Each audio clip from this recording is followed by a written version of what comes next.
The type of corporations.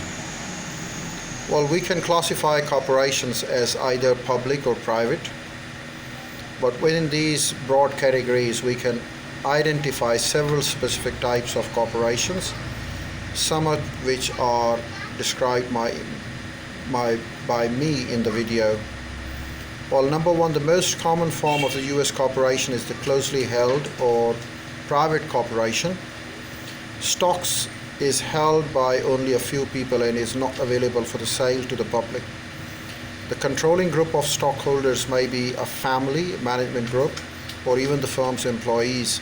When the shares are publicly issued, the firm becomes a publicly held or public corporation. Stock is widely held and available for sales to the public. Number two, the S corporation is a hybrid of a closely held corporation and a partnership.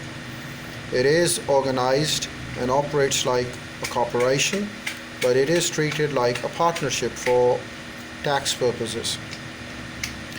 To qualify, firms must stringent legal conditions because only then they can qualify for such an arrangement. Another hybrid is the limited liability corporations. We call it LLC. Owners are taxed like partners, each paying personal taxes only. However, they also enjoy benefits of limited liability according to the publicly held corporations. LLCs have grown in popularity in recent years, partially because of IRS rulings that allow corporations, partnerships, and foreign investors to be partial owners. Professional corporations. Well, in fact, they are most likely comprised of the doctors, lawyers, accountants, or other professionals. They are not immune from the unlimited liability. Professional negligence by a member can entail partnership liability on the individual's part.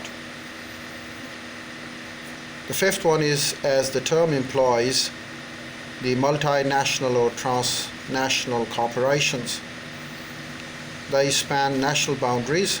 Stock may be traded on the exchanges of several countries, and managers are likely to be of the different nationalities.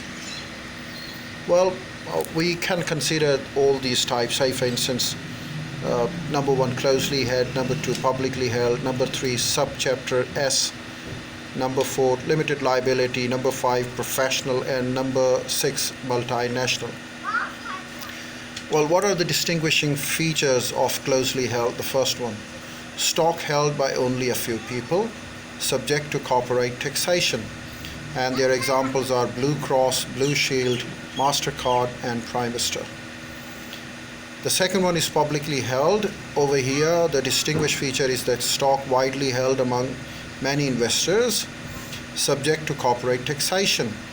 And their examples are Dell Computers, Starbucks, Texas Instruments. Number three, subchapter S. It is organized like a closely held corporation, subject to additional regulation, subject to partnership taxation. And their examples are Minglewood Associates, Antec Pest Systems, Frontier Bank.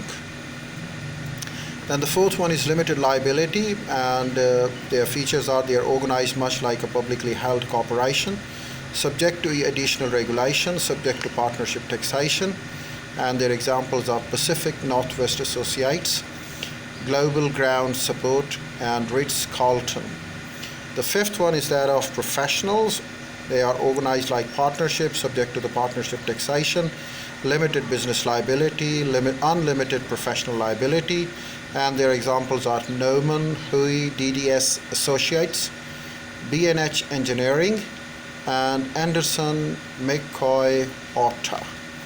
And the last one is that of multinational, and their features are spans in national boundaries, to regulation in multiple countries, and their examples are Toyota, Nestle, General Electric. We made a comparison and contrast of all the forms of corporations. We've given their distinguished features and what are they known and how to commemorate them.